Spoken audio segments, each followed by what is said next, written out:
Good afternoon, ladies and gentlemen. Welcome to Javelin Studios. I'm Javelin, and we're gonna continue Crystalline. And well, let's load up. A knock on my door jolts me awake. Okay, this is the last we left off. We were in the library, then suddenly awake in Terra. Then met Leanna, and she helped us fit in, and we're gonna go to the Mage Academy right now. And a knock on my door jolts me awake. I sit straight up in the bed and barely notice a tiny yelp as the pongo tumbles to the floor. Hello? The knocking stops. It's Leanna. Are you about ready? I rub my eyes and blink at the feeble rays of light outside. What time is it? It's past dawn. We need to get a move on if we want to make a good time. Dawn?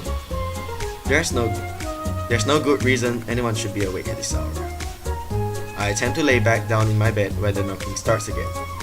Alright, I'll be there in a minute. The noise stops, I yawn and stretch, then notice the pongo on the floor. What are you doing on the floor, buddy? Weren't you sleeping on the bed? The pongo wiggles and shoots me an accusatory look. Poi. I glance at the slight indentation on my pillow and back at the blue mass on the floor. Sorry, I didn't mean to knock you off. He looks cautiously at me, then hops onto the bed and up onto my head. Poi. He nips at my hair and then jiggles. I guess that means he's forgiven me. I push myself to my feet and begin getting dressed. Once I grab all of my things, I push open the door and nearly collide with Leanna. Whoa! Are you ready to go? Yeah. Leanna nods, then leads the way out of the inn. I follow her through town as we head north. It's a lot quieter than when we first arrived, as the town gradually begins to wake up. We don't run into too many people on the street, although the shops aren't open yet. I can see the shopkeepers busy preparing for the day. Okay. Right before we reach the edge of town, a guard stops us. There's been heightened bandit activity reported on these roads. Liana's brows crease. Are the roads closed? No, but until we get a handle on the bandit activity, we're advising everyone to stay in town. We can't stay. Where are you headed? We're headed to Illumia. The guard notices the sigil on Liana's manipulator. You're a Mage-Knight? She nods. As the guard turns to focus to me, I draw attention to the blade on my hip. He nods gruffly, then moves out of the way. Just be careful out there. Thank you. She motions me to follow her. For me to follow her. Once we're back on the familiar dirt path, I take one last look at Meadow Hill Village before refocusing on the road ahead of me. Our trek along the path is peaceful. The forest gradually awakens with birdsong and the scuttling of woodland animals. Having grown up in the city, the sounds of nature still startle me as I glance at every rustle of the leaves. Leanna, though, seems unfazed. Her eyes routinely survey her surroundings. Suddenly, she freezes. I nearly bump into her. What the? Shh. I fall silent as she listens. When she speaks, her voice is a whisper. Did you hear that? I strain my ears, listening for anything out of place. Then I hear the voices among the trees. Bandits? A strangled scream pierces the air, scaring a flock of birds into flight. Someone might be in danger. And there was a slight lag. Her previous caution abandoned, Leanna sprinted towards the sound and I followed her heels. At her heels. We both take cover as the trees open up, revealing a man in a trenchcoat surrounded by 5 bandits. One more bandit lies motionless on the ground. Upon seeing their fallen comrade, the bandits all unsheathe their weapons. 3 of them hold long swords and 2 of them point guns. The trench-coated man doesn't stir. His dark hair falls over his eyes and I can't see his face. He won't get away from us this time. Take him out. The man pushes open his coat and draws 2 guns as the bandits converge. Leanna sets her jaw. Stay here. As soon as the words fall from her lips, she races out from the trees. Her hair whips behind her and her white coattails billow in a graceful arc. She moves faster than any human, as if the air is pushing her forward instead of dragging her down. Her gauntlet hand clenches and a blue spear glows, then disappears as she smashes her fist into the nearest bandit. He flies away from her and crashes against a tree before crumpling into a heap. A Mage-Knight? She must be with him. Or she's after the bounty. Take her out too! The mysterious man fires a hail of purple blasts at the bandits, catching one of them in the chest. Leanna deflects the sword from another bandit with her own blade. I can't just sit here and do nothing. I have to help. Ignoring Leanna's command, I unsheath my sword and charge into battle. Prototype version. Minigame will be available in future builds. Okay. Well, of course we must win. You can lose, but I doubt you would die. Okay, so let's make a good impression for the 2 people, for Leanna and the other guy, and with the fight. Leanna breathes heavily as she surveys the bodies around her. She glances at me and the stranger who is still standing. Anyone hurt? I do a gentle pat down of myself and wince at my bruises. Nothing major. Leanna nods, then she fidgets with her manipulator. The man stays silent as he inspects his gun. Now that I have a better look at him, I realize that although his fierce scowl makes him seem tough, he doesn't look that much older than me. His hair has a habit of falling around his eyes, but as he pushes it back, I notice a long scar cut across one eye. Once satisfied, he tucks his gun back into his belt and gets to his feet. He nods at us. Thanks. Then he turns away. Wait! He pauses. Where are you headed? Why? There might be more bandits around. We should team up if we're going in the same direction. Safety in numbers. He studies us in stony silence, then his gaze flicks to her manipulator and he realizes slightly. Where are you going? We're headed to Illumia. Me too. Leanna nods. You're from the Mage Guild? Yes, I'm Leanna. I'm Javelin. Zach. Boy. All of us glance at the little blue pango who seemingly popped out of nowhere. And this is our little friend. I see. Boy! The pango blinks at Zach, who stares him down. The pango bounces uncertainly. Boy? Zach's unblinking stare never wavers, so the pango scoots behind my leg for safety. Now that introductions are over, let's get moving. Zach waits for us to collect our things, and once we're all set, we head back onto the road. Leanna and I lead the way. The pango keeping pace with us, while Zach hangs a few steps behind us. Well, as before, I have nothing to ask to progress the story, or we can learn more about these things. So let's go with the first. I asked about Zach's weapon. So, what type of gun is Zach carrying? You mean his discharger? Oh, what's a discharger? I hear a sound behind us. Zach raises an eyebrow when I turn to look at him. Did you hit your head or something? Leanna looks a little uncomfortable. He's not exactly from around here. Zach crosses his arms. I see. There's a pause. So, a discharger? It's a weapon that uses crystal spheres to power it. So it is a gun. Maybe? The spears are the bullets. Well, it's kind of the magazine in some sense because it's used to fire bullets. Or in this case, bolts of energy. Leanna looks uncertain. Although it makes sense in my head, I can see why she might be confused. Never mind, I got it.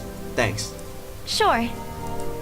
She smiles. I feel Zack's gaze on me, but his expression is hard to read. Okay, let's ask about Leanna's speed. Leanna, I saw you during the fight. How were you able to move so fast? Oh, I cast wind magic to manipulate my movements. Oh, so like putting on a speed buff. They're small adjustments, like shifting the draft to move me forward, or using a breeze to help lift me during jumps. Damn, that sounds awesome. She grins. The next time you're lagging behind, I'll use my wind to give you a little boost. That would be amazing. I can already imagine myself running like the wind. Leanna seems pleased by my reaction. Okay, let's ask how Zack knew she was in the Mage Guild. How did Zack know you are in the Mage Guild? He saw my emblem. She lifts up her arm and points to the sigil on her manipulator. Well, I was kind of hoping that she really did, but I assume that the developers are doing it as we speak. So by the time the full version came out, she really maybe will lift her arm or whatever. But since this is the demo, I can't really blame them or what. And no rush, no rush. Keep up the good work. Keep the words. My tongue. Keep up the good work, developers. I'm rooting for you. What exactly does the Mage Guild do? We investigate any type of magical anomaly. The Mage Guild in Havengard is actually headquartered in Illumia. Sort of like a police force? Leanna furrows her brow. Police? Like how detectives go out into the field to solve mysteries. A little like that. It now makes sense as to why both the guard in Meadow Hill Village and Zack relaxed after seeing Leanna's emblem. My grammar, damn. Well, it looks like that guard was telling the truth. There definitely are bandits on this road. Yeah. There's something in her voice which makes me think that she doesn't completely agree. What is it? It's just, well, for bandits, they were pretty well equipped. She stares hard at Zack, but he doesn't react. What does that mean? Are they not bandits? Leanna continues to look at Zack. I'm not sure. They were bandits. She looks sharply at Zack, obviously caught off guard. Sure. That didn't sound too convincing. The subject drops, but I still feel a little uneasy. If those guys weren't bandits, then who were they? And why were they attacking Zack? The question circles my mind as the conversation lulls into silence. Leanna leads the way, though she seems to have something on her mind. Zack trails from behind. He remains on heightened alert. We travel together for quite some time with no further interruptions. I can feel my legs start to burn from all the walking. Leanna squints at the sky. We should make camp before it gets dark. Zack nods. There's a good spot up ahead which hides us from view. It'll still give us visibility on any intruders, though. Sounds good. Zack leads the way and soon we reach the clearing. The three of us get to work setting up camp. I roll my bedroll near the campfire and notice how thinly it spreads on the ground. Can this thing really be comfortable? I guess there's only one way to find out. I lie down on the bedroll and place my hands behind my head. This isn't as bad as I thought. A yawn escaped my lips. I could definitely fall asleep here. My gaze lingers on the night sky above. The moon hangs in the inky sky, dotted with so many pinpricks of silver light. They sparkle vividly, as if trying to chase away the dark. I breathe out a breath in wonder. I never knew that stars could shine so brightly. I try to pick up a few constellations, but star patterns above are unfamiliar. What are you looking at? I quickly sit up at the sound of Leanna's voice. She holds 2 steaming bowls in her hand. I accept one of the bowls with a smile as she sits beside me. Just admiring the sky. This place is really beautiful. Back where I live, you don't get to see so many stars. Yeah, I agree. How come? Light pollution. Our cities are filled with so much light that it drowns out stars. Well, my grandfather's village has not much buildings, but it's already you can't see the stars there. Though I say that the village is near a beach, which is quite popular, so it's quite populated over there, so that explains it. Yeah. Leanna gazes thoughtfully at the sky. Right. It's a little harder to see the stars in town than it is out here. I shake my head. That's not the same. Some nights I don't see the stars at all, which are most of the time. Her eyes widen in surprise. Then she places her chin in her hands. A night sky without stars. She looks at me. What's your world like?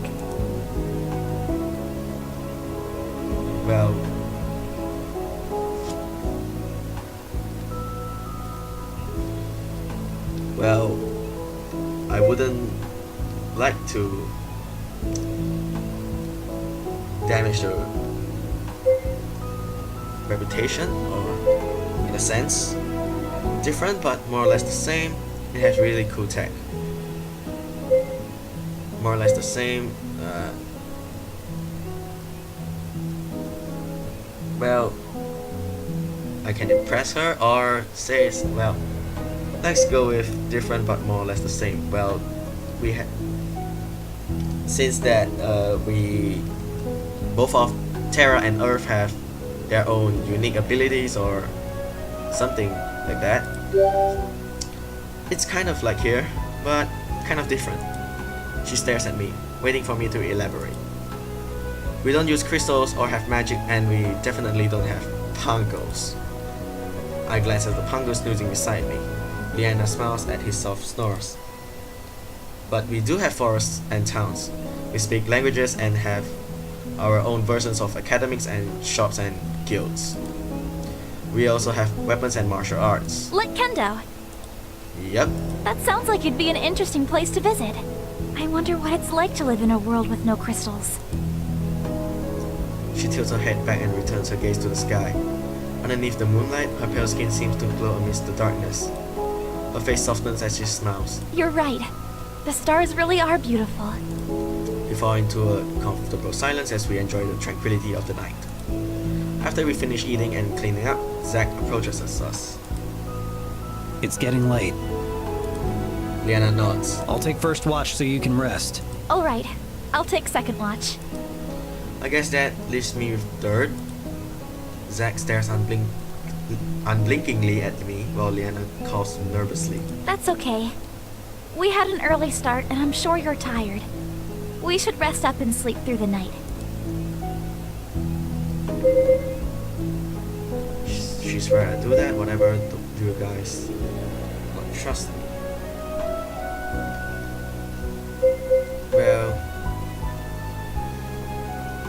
Well, it's, to be fair, I should take the third watch. Do you guys not trust me? Heh, it almost sounds like you guys don't trust me. Although I try to keep my tone light and joking, Leanna looks guilty. No, that's not.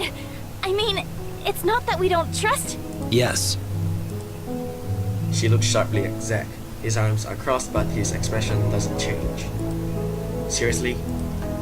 Zack nods towards Leanna. She's part of the Mage Guild, so I know she won't pull any tricks. I don't know anything about you. I'm sorry. As the fire in my mind abates, I realize Zack has a point. I've given him no reason to trust me. If I were in his shoes, I'd be just as cautious. I nod. Alright, I suppose that's fair. I'd better get to sleep then. Good night. Good night. Zack nods. Leanna flashes me one last smile before crawling into her bedroll. As she lies down, Zack positions himself against a tree and takes a seat.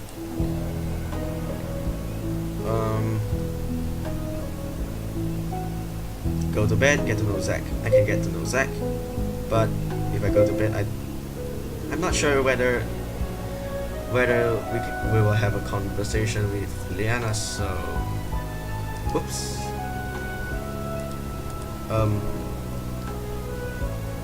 Sorry. Wait. Okay. Let's do a quick save. Let's see. I yawn widely. You should sleep too. Yeah, I think I will. He nods, and I lie down in my bedroom. Before long, I fall asleep.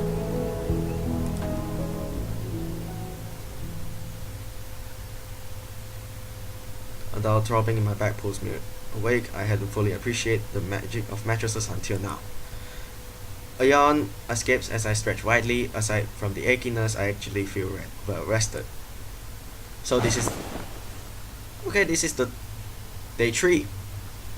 So we don't get a conversation with Leanna, and it just progresses the story. So we just go back and get to know Zack. If we're going to be traveling together, I should make an effort to get to know what kind of person he is. I walk over to Zack. Hey. Mind if I sit? He gestures for me to join him, so I do so.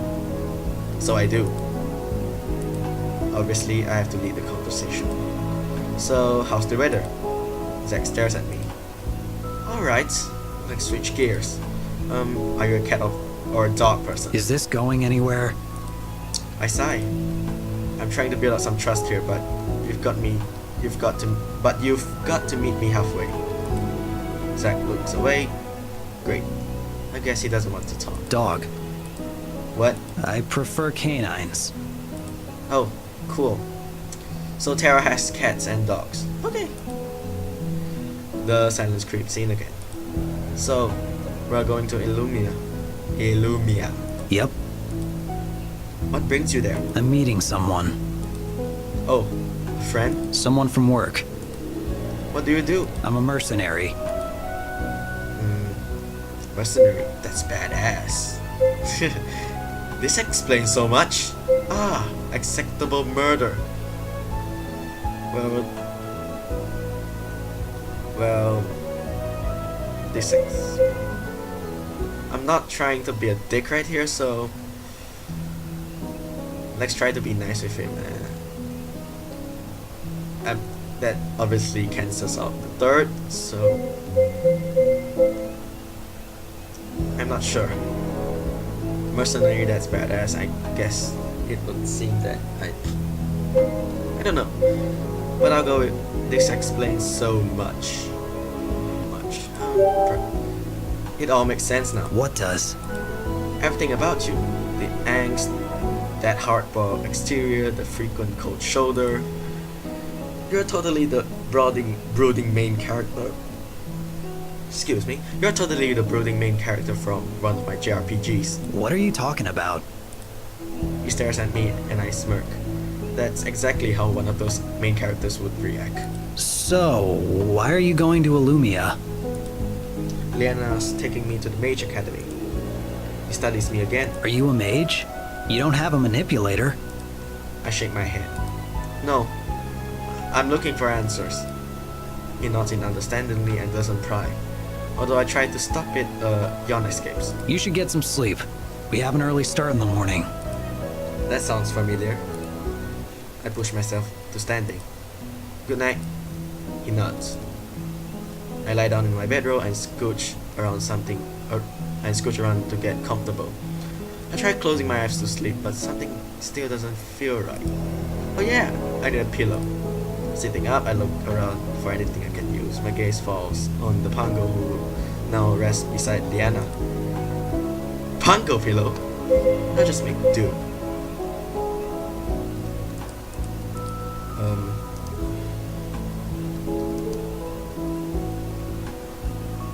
Well, before that, let's admire the artwork drawn by the artist.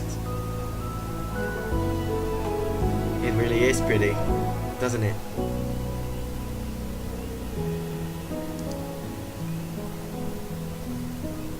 Well, Pango Pillow, this is happening. Psst, Pango. The Pango blinks open beery eyes, but perks up when he notices me. Boy? Come here. Boy! He happily bounces over. When he comes within reach, I make grab for him and plunk him on my bedroll. He squeaks in protest as I lay my head on him. Like a slippery eel, he wiggles himself free and bounces back to Leanna's side. No, Pango! Boy! He glares suspiciously at me. Boy! He turns his back to me and cuddles against Leanna. I sigh. Well, I guess I have no choice but to make do with being pillarless. I guess that's the option for choosing to make do. But, okay. Lying that back down on my bed, I close my eyes and eventually drift to sleep. A doll throbbing in my back pulls me away. I don't fully appreciate the okay. It takes us back. A yawn escapes. Yeah, blah. I sit up and glance around. Zack leans against a tree with his head down. His hair covers his eyes, so I can tell if they are open or closed. Okay, that's day 3. I'll just make a quick save. I'll continue with day 3 on episode 3. Well, that's it for this episode. So thank you guys for watching Javelin Studios. I am Javelin, and have a great day.